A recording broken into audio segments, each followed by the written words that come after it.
Okay, ಈಗ ನಾವು ಬೌಂಡೆಡ್ನೆಸ್ theorem ಬಗ್ಗೆ ಅರ್ಥ ಮಾಡ್ಕೊಳ್ಳೋಣ. ಏನು ಹೇಳುತ್ತೆ, if suppose function is continuous in a close interval ಇದ್ದಾಗ ಎ ಕಮ ಬಿ ಇದ್ದಾಗ ಇಟ್ ಈಸ್ ಬೌಂಡೆಡ್ ಅಂತ ಪ್ರೂವ್ ಮಾಡಬೇಕು. ಅಂದರೆ ಯಾವ ಒಂದು ಫಂಕ್ಷನ್ ಆ ಕ್ಲೋಸ್ ಇಂಟರ್ವಲ್ನಲ್ಲಿ ಬೌಂಡೆಡ್ ಕಂಟಿನ್ಯೂಸ್ ಇದ್ದಾಗ ಅದು ಒಂದು ಮ್ಯಾಕ್ಸಿಮಮ್ ವ್ಯಾಲ್ಯೂ ಮತ್ತು ಮಿನಿಮಮ್ ವ್ಯಾಲ್ಯೂ ನಡುವೆ ಇರ್ತದೆ ಅಂತ ಪ್ರೂವ್ ಮಾಡಬೇಕು. ಅಂದರೆ if suppose f f x is, ನಾವು ಕಾಂಟ್ರಡಕ್ಷನ್ ಮೂಲಕ ಪ್ರೂವ್ ಮಾಡೋಣ. ಯಾವ ಥರ? Suppose f is a continuous in a close interval but not bounded ಅಂತ ನಾವು ತೆಗೆದುಕೊಳ್ಳೋಣ. ಏನಾಗುತ್ತೆ ನೋಡಿ ಅವಾಗ.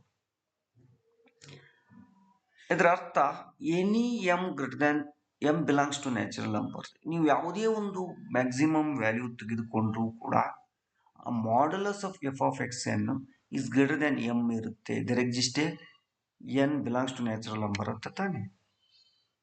ಯಾವುದೇ ಒಂದು ಮ್ಯಾಕ್ಸಿಮಮ್ ವ್ಯಾಲ್ಯೂ ತಗೊಂಡ್ರು ಕೂಡ ಆ ಎಫ್ ಆಫ್ ಎಕ್ಸ್ ಎನ್ನು is greater than minus M less than capital M means ಅರ್ಥ ತಾನೆ ಆಗುತ್ತೆ ಅನ್ಕೊಳ್ಳಿ.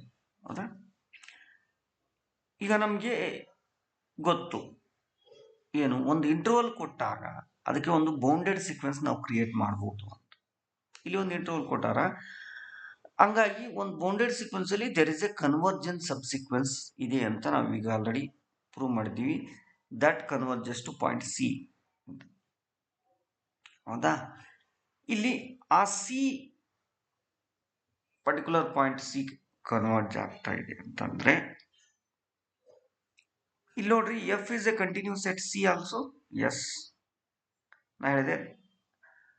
ಹಾಗಾಗಿ ಇಲ್ಲಿ ಏನ್ ಹೇಳಿದೆ, ಬೌಂಡೆಡ್ನೆಸ್ ಥಿಯರಮ್ ಪ್ರಕಾರ there exist a point that whatever the subsequence x n k converges to point C ಆಗುತ್ತೆ. C belongs to close interval ಅಂತ. ಅಂದ್ರೆ ಆ ಒಂದು ಫಂಕ್ಷನ್ ವ್ಯಾಲ್ಯೂ ಏನಿದೆಯಲ್ಲ, ಆಸ್ ಈ ಎಕ್ಸ್ ಎನ್ ಕೆ ಅಪ್ರೋಚಸ್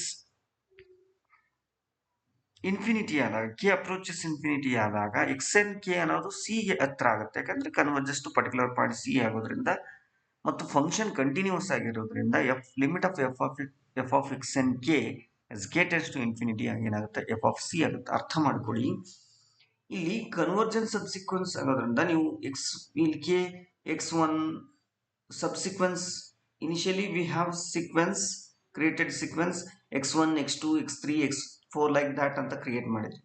ಆಮೇಲೆ ಸಬ್ಸಿಕ್ವೆನ್ಸ್ ಅನ್ನ ನಾವು ಇಲ್ಲಿ ಕೆ ಬೇಸಿಸ್ ಮೇಲೆ ಸೆಲೆಕ್ಟ್ ಮಾಡ್ತೀವಿ. K may be it may not be starts from 1 itself, it stays from any number, therefore we can choose k, or but in the increasing order ಇರಬೇಕು.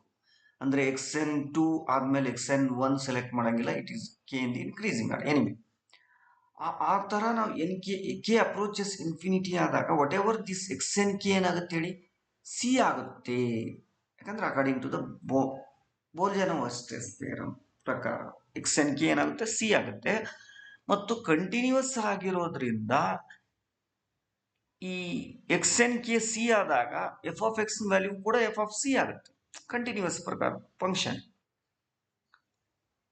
ಅಂದ್ರೆ ನಾವೇನ್ ಹೇಳಿದ್ವಿ, ಇಲ್ಲಿ ಎನಿ ಗ್ರೇಟರ್ ದೆನ್, ಅದಕ್ಕೆ any number greater than ತಗೊಂಡಾಗ ಅದ್ರ value greater than that ಆಗುತ್ತೆ, greater than m ಆಗುತ್ತೆ ಅಂತ ತಗೊಂಡ್ವಿ. ಆದ್ರೆ ಇಲ್ಲಿ ಏನ್ ಪ್ರೂವ್ ಆಯ್ತು, ವಾಟ್ ಎವರ್ ದಿಸ್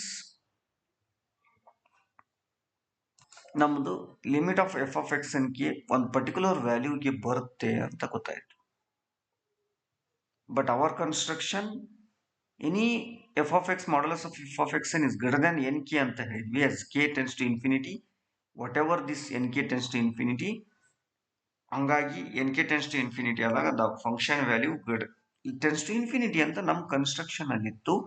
ಆದ್ರೆ ಬೋಲ್ಜಾನೋವ್-ಸ್ಟ್ರೆಸ್ ಥಿಯರಮ್ ಪ್ರಕಾರ ಲಿಮಿಟ್ ವ್ಯಾಲ್ಯೂ ಅಪ್ರೋಚ್ ಆಗುತ್ತೆ ಅಂತೆ. ಹಂಗಾರೆ ಅವರ assumption is false, therefore f must be bounded ಅಂತ ಕ್ಲೋಸ್ಡ್ ಇಂಟರ್ವಲ್ ಅಂತ. ಇದು ಪ್ರೂವ್ ಮಾಡಬೇಕಾಗಿರ್ತಕ್ಕಂಥದ್ದು. ಬಹಳ ಸಿಂಪಲ್ ಇದೆ.